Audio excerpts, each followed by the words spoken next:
পূর্ব আফ্রিকার দেশ কেনিয়ায় তরুণদের ব্যাপক বিক্ষোভ সংঘর্ষে পুলিশের গুলিতে 23 জনের প্রাণহানির পর করবৃদ্ধির পরিকল্পনা থেকে সরে দাঁড়ানোর ঘোষণা দিয়েছেন দেশটির প্রেসিডেন্ট উইলিয়াম রুটো।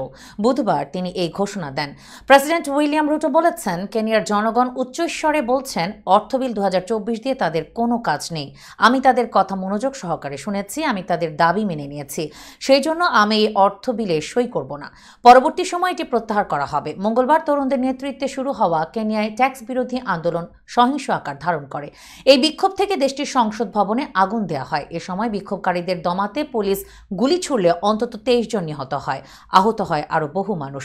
করোনা মহামারীর দীর্ঘস্থায়ী প্রভাব, ইউক্রেনের যুদ্ধ, টানা 2 বছরের খরা এবং মুদ্রার অবমূল্যায়নের কারণে সৃষ্ট বেশ কয়েকটি অর্থনৈতিক ধাক্কা সামাল দিতে হিমশিম খাচ্ছে দেশটির সরকার। তাদের এমন অর্থনৈতিক চাপের মধ্যেই রাজস্ব আয় বাড়াতে আরও প্রায় 300 কোটি মার্কিন ডলারের করের বোঝা জনগণের উপর চাপিয়ে দেওয়ার চেষ্টা করা হয়।